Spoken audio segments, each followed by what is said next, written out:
اللهم صل على سيدنا محمد النبي الأمي وعلى آله وأصحابه وبارك وسلم۔ اللہ رب العزت کے لیے تمام تعریفات ہیں، وہ ہمارا خالق، مالک، پالنے والا ہے۔ پوری کائنات کو کا اکیلا ہی وہ خالق ہے، اکیلا ہی وہ مالک ہے۔ پوری کائنات کو عدم سے وجود میں لانے والی اللہ تعالیٰ کی ذات، نہ زمین تھی، نہ آسمان، نہ سورج، نہ ستارے، نہ ملائکہ، نہ انسان، نہ جنات، نباتات، نہ جمادات، نہ حیوانات۔ سارا کچھ بھی جو کچھ ہم دیکھ رہے ہیں وہ اللہ تعالیٰ نے اپنی قدرت سے بنائے۔ انسان کو تو ایک مٹی کا ذرہ بنانے کی طاقت نہیں ہے، ایک درخت کا پتا بنانے کی طاقت نہیں، بلکہ کسی کو بھی کوئی طاقت نہیں ہے۔ اللہ تعالیٰ نے فرمایا، عام کلمہ مشہور ہے، لا حول ولا قوت الا باللہ العلی العظیم۔ نہ ہم اپنے لیے کوئی فائدہ حاصل کر سکتے ہیں، نہ کسی نقصان سے بچ سکتے ہیں، مگر یہ کہ جو اللہ تعالیٰ ہمیں عطا کرے۔ اسی طرح حضرت علی کرم اللہ وجہ الکریم کا بھی قول ہے، وہ فرما رہے ہیں، یا اللہ مجھے کسی چیز کو حاصل کرنے کی طاقت نہیں ہے سوائے اس سے جو تو مجھے عطا کرے، اور کسی بیماری، کسی مصیبت سے بچنے کی بھی مجھے شکت نہیں ہے سوائے اس سے کہ جو تو مجھے بچائے رکھے۔ تو یہ دیکھنے میں تو ایک جملہ ہے، لیکن اس میں غور کریں تو ہمیں اللہ تعالیٰ کے شکر کرنے کے لیے کتنے ہمارے لیے راستے کھل جاتے ہیں کہ جو کچھ آج مجھے ہے، اللہ تعالیٰ نے مجھے زندگی دی ہے، میں سالم ہوں، میرے ہاتھ پاؤں کام کر رہے ہیں، میں صحت کے ساتھ ہوں، تو یہ میں اپنی طاقت سے نہیں ہوں، اللہ تعالیٰ نے مجھے اپنے کرم سے ایسا رکھا ہے۔ میں آج ایمان والے ہیں، ہم آج مسجد میں بیٹھے ہوئے ہیں، ہم اللہ تعالیٰ کی بڑائی بیان کر رہے ہیں، تو یہ اپنی قوت سے نہیں ہے، اللہ تعالیٰ کی نظر رحمت سے ہے۔ اور اسی طرح میں اللہ تعالیٰ نے کتنی مصائب سے، کتنی بیماریوں سے اگر ہمیں بچایا ہوا ہے تو وہ اللہ نے بچایا، ہم نے خود کو نہیں بچایا ہوا۔ اگر آج میں آزاد ہوں، جیل میں نہیں ہوں، تو اللہ نے بچایا نا مجھے۔ آج اگر میں اسپتالوں کے حوالے نہیں ہوں تو مجھے اللہ تعالیٰ نے بچایا۔ آج اگر میں سنگین معاملات میں، پریشانیوں میں نہیں ہوں، اب آس پاس دیکھتے ہیں لوگ طرح طرح کے مسائل میں گھرے ہوئے ہیں، میں ایک سکون کی زندگی گزار رہا ہوں، تو یہ مجھے اللہ تعالیٰ نے اپنے کرم سے بچایا ہوا ہے، نہیں تو مجھے تو کوئی طاقت نہیں ہے۔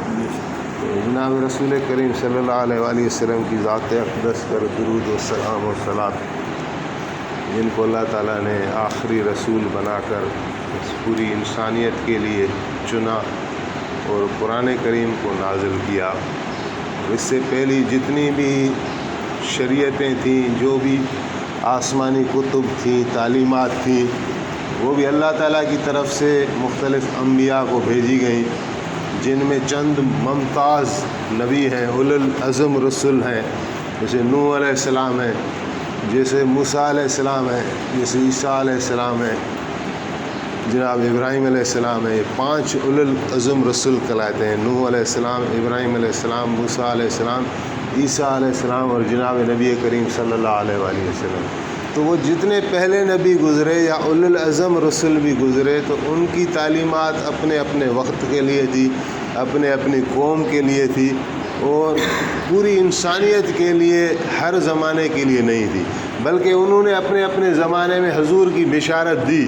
کہ وہ آخری نبی آئے گا، اس پر اللہ تعالیٰ نے شریعت کو جامع کرنا ہے، اس پر مکمل کرنا ہے، اس کو اللہ تعالیٰ نے ایسی کتاب دینی ہے جو اگلے اور پچھلے کو سب کو جمع کر کے چلے گی۔ نبی علیہ السلام نے فرمایا، تورات کے بدلے اللہ تعالیٰ نے مجھے سورۃ فاتحہ عطا کی، اور پھر فرمایا زبور کے بدلے جتنی حامیم والی صورتیں ہیں، میرے خیال میں 6 ہیں، ایک ساتھ ہی ہیں، یہ مجھے اللہ تعالیٰ نے زبور کے بدلے عطا فرمائی۔ پھر آپ نے فرمایا انجیل کے بدلے اللہ تعالیٰ نے مجھے سورۃ مائدہ عطا فرمائی۔ پھر آپ نے فرمایا اس کے علاوہ جو قرآن ہے وہ ہمارے لیے اس میں اور خصائل ہیں، فضائل ہیں۔ پھر آپ نے فرمایا جو خواتم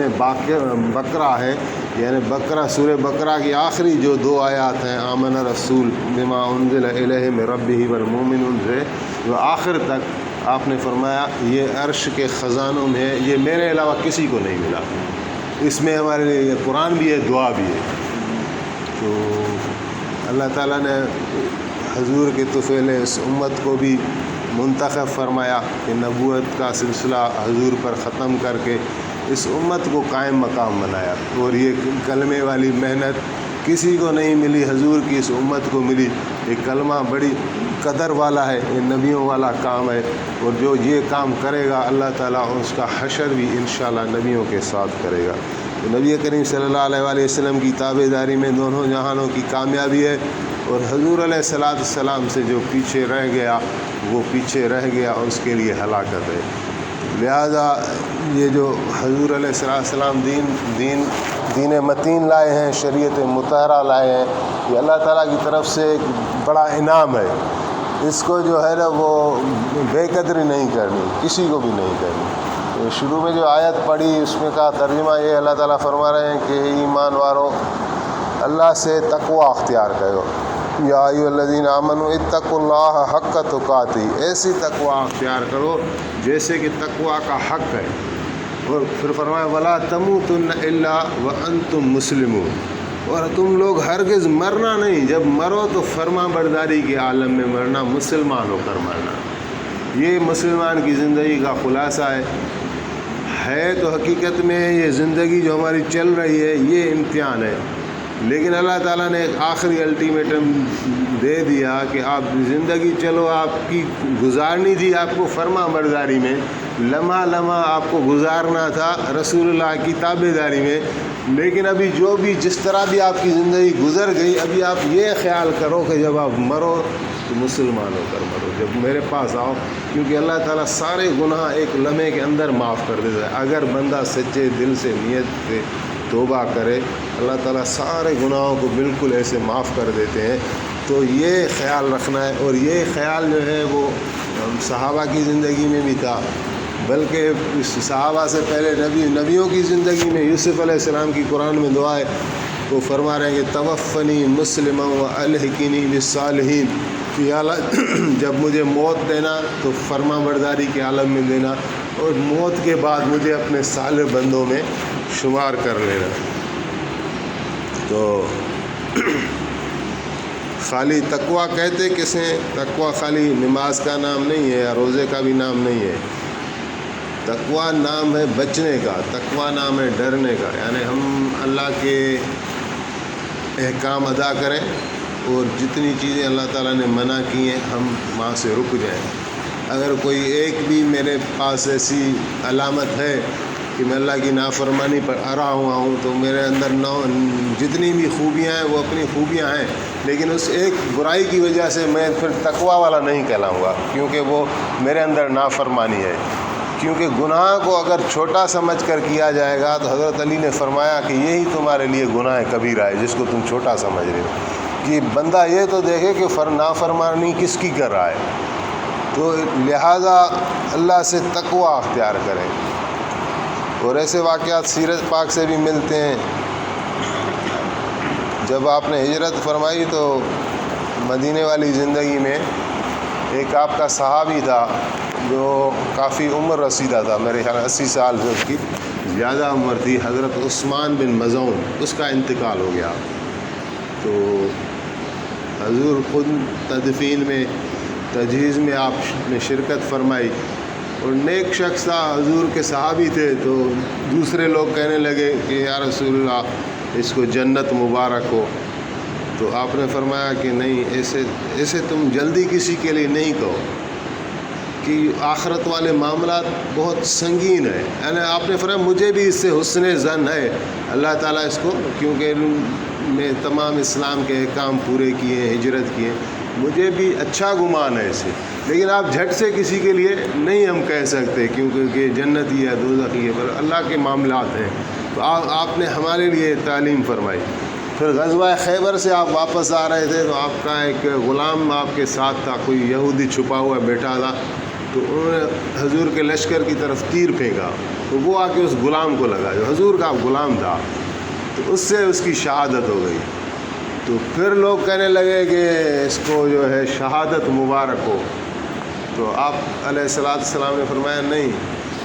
اس نے مال غنیمت سے ایک چادر خیانتاً چھپا لی تھی۔ مال غنیمت ہوتا تھا، وہ حکم ہوتا تھا کہ سارے کا سارا جمع کراؤ، تو اس نے ایک چادر جو ہے وہ چھپا لی خیانتاً، اور آپ علیہ السلام نے فرمایا کہ میں دیکھ رہا ہوں اپنی آنکھوں سے کہ وہ چادر جو ہے آگ بن کر اس پر بھڑک رہی ہے۔ تو آپ تصور کریں کہ حضور کا غلام ہے، حضور کے جھنڈے کے تحت جہاد میں شہید ہو رہا ہے، لیکن اگر ایک چادر نے اس کو نے خیانتاً چھپائی ہوئی ہے تو وہ بھی اس کے آڑے آ رہی ہے، اس کا یعنی حساب لے رہی ہے۔ یہ چھوٹے چھوٹے جو ہے اللہ کی بارگاہ میں انسان کو پیش ہونا ہے۔ پھر آپ نے بدر کی جنگ کے بعد اپنے اس کو ایک قیدی کو آزاد کیا جو کہ آپ کا داماد تھا، حضرت ابو العاص۔ تو پھر آپ نے حضرت ابو العاص اس وقت کافر تھے، بعد میں مسلمان ہوئے، تو آپ نے اس پر احسان کر کے اس سے فدیہ بھی نہیں دیا، بلکہ فدیہ میں بی بی زینب تھی پیچھے، وہ آپ کی بیٹی تھی، تو اس نے اپنا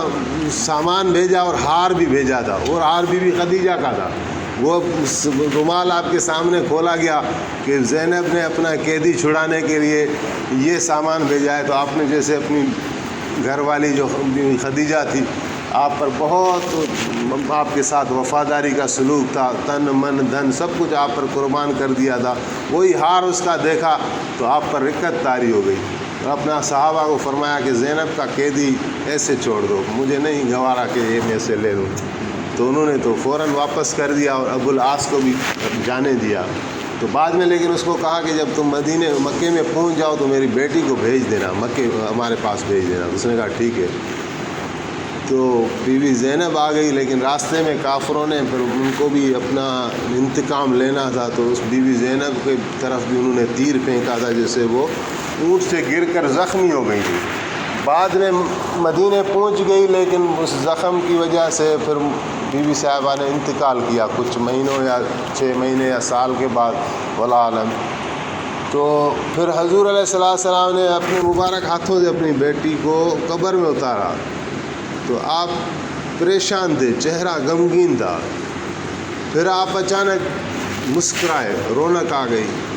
تو صحابہ کرام کا بھی احسان ہے کہ وہ بات بات پوچھ لیتے تھے، حالانکہ رسول اللہ سے کلام کرنا کوئی آسان کام بھی نہیں ہوتا تھا، لیکن بس پوچھ لیتے تھے۔ اور کسی نے پوچھ لیا یا رسول اللہ پہلے آپ اس طرح غمگین دکھائی دے رہے تھے، اچانک خوش ہو گئے، تو آپ فرما رہے ہیں ہاں قبر، کیونکہ قبر جو ہے ایک وادی ہے، کہ یعنی گھاٹی ہے، مجھے اندیشہ تھا کہ ایسے نہیں میری بیٹی کو یہ جکڑ لے قبر، تو پھر میں نے دیکھا کہ وہ روشن ہو گئی، مغرب و مشرق تک پھیل گئی، تو میں خوش ہو گیا۔ تو ایسی یعنی گھاٹیوں سے انسان کو گزرنا ہے جس پر تھوڑی کسی بھی چیز پر اطمینان نہیں کیا جا سکتا کہ میں نے نماز پڑھ لی، کیونکہ میرے اندر 100 خامیاں ہیں، بس ہر وقت اللہ سے ڈرتے رہنا ہے اور کرتے رہنا ہے۔ اسی طرح یعنی صحابہ کرام کی زندگی کو دیکھتے ہیں، آپ نے حضرت علی کرم اللہ وجہ الکریم کو کتنی بشارتیں دیں، کتنی آیات ہیں جو خلفائے راشدین کے شان میں الگ الگ موقع پر۔ ایسا زمانہ پھر آنے والا نہیں ہے، صحابہ کے نقل و حرکت پر قرآن نازل ہوتا تھا۔ صحابہ تو صحابہ، لیکن کفار جو یہ بد اخلاقی کرتے تھے، دشمنی کرتے تھے، سازشیں کرتے تھے، تو ان پر بھی قرآن آ جاتا تھا ان کی مخالفت میں کہ یہ کر رہے ہیں، حضور کو بتانے کے لیے قرآن نازل ہوتا تھا۔ تو کوئی اس نے کہا کہ 300 سے آیات زیادہ ہیں جو حضرت علی کے شان میں، لیکن آپ ان کی زندگی کو دیکھیں کہ شب و روز کیسے گزرتے تھے۔ اور رات ہوتی تھی، کوئی کسی ساتھی سے پوچھا گیا کہ آپ نے تابعی سے کہ حضرت علی کو دیکھا، تو انہوں نے کہا ہاں دیکھا، بولا کیسے پایا؟ بولا میں نے ان کو ایسے دیکھا کہ جب رات ہوتی تھی تو مصلی پر اس طرح روتے تھے جس طرح کسی ماں کا بچہ اگر اس کی گود میں ذبح کیا جائے تو اس کا جو غم ہوگا، جو روئے گی، اس طرح شہر خدا سجدوں میں جا کے روتے تھے، گڑ گڑاتے تھے۔ ساری بشارتیں لینے کے بعد نبی علیہ السلام نے فرمایا کہ یعنی جنت میں سورج نہیں ہوتا، لیکن ایک وقت ایسا آئے گا کہ پوری جنت چمک اٹھے گی۔ 8 جنتیں ہیں،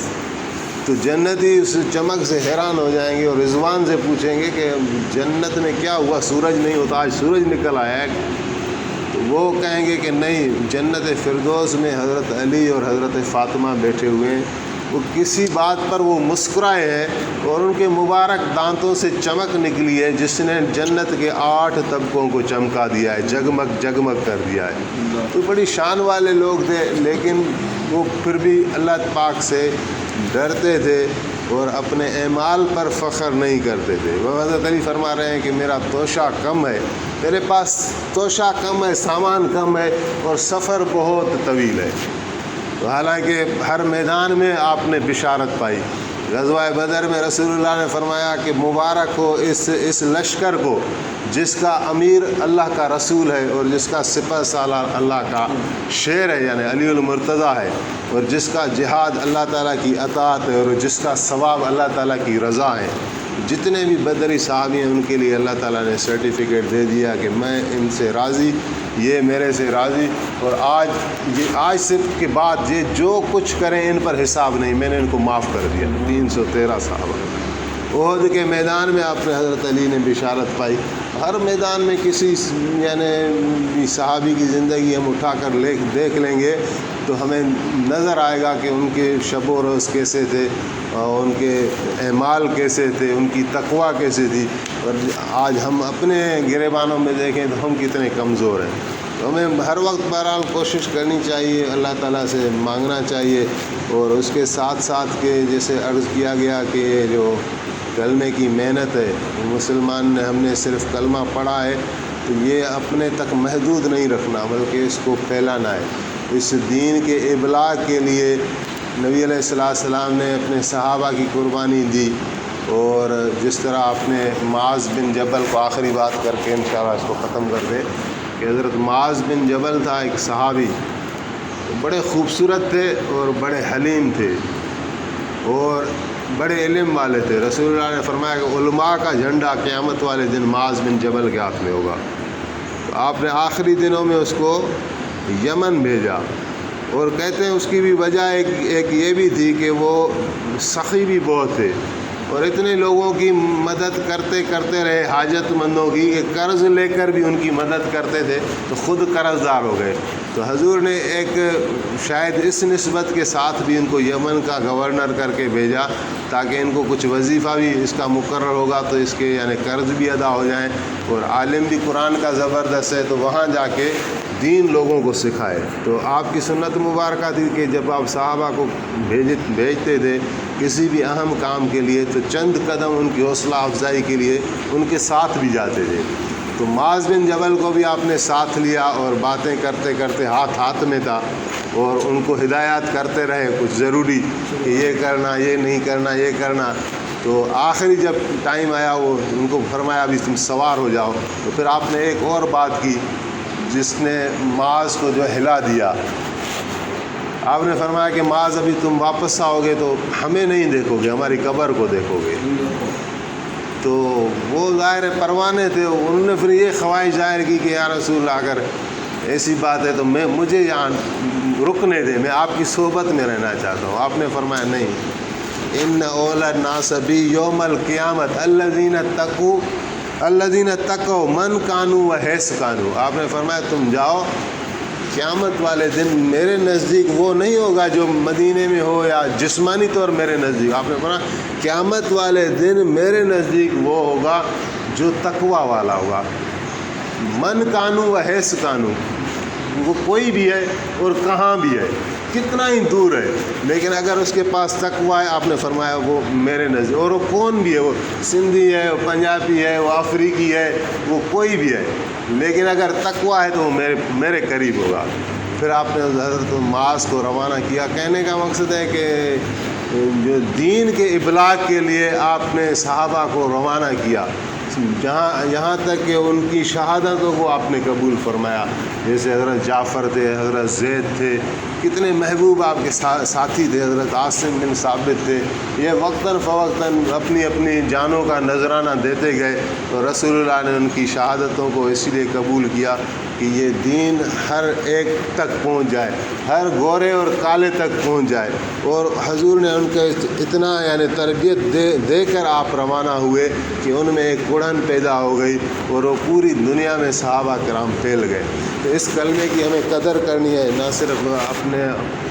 خود کو تیار کرنا ہے اس پر عمل کرنے کے لیے شریعت مطہرہ پر، بلکہ اوروں کے لیے فکر کرنی ہے۔ تو اللہ تعالیٰ اس کے لیے یعنی مجھے بھی ہمت اور توفیق دے، اور اس کے لیے الحمدللہ یہ دعوت تبلیغ نے بیڑا اٹھایا ہوا ہے۔ 100 سال یا 125 سال کو گزر چکے ہیں، اور اللہ کی مہربانی سے یہ دھوم مچ گئی ہے۔ یہ اللہ تعالیٰ نے ان کی محنتوں کو، کاوشوں کو قبول کیا ہے، اور کیسے کیسے بزرگان دین اس میں سے نکل رہے ہیں، جو محنت کر رہے ہیں، اپنی جان، اپنی قوت، اپنا مال، اپنا وقت، سارا کچھ لگا رہے ہیں۔ تو ہم بھی اس کے لیے کوشش کریں۔ میں بھی انشاءاللہ تیار ہوں، 4 مہینہ 40 دن، تو آپ بھی ارادہ ہے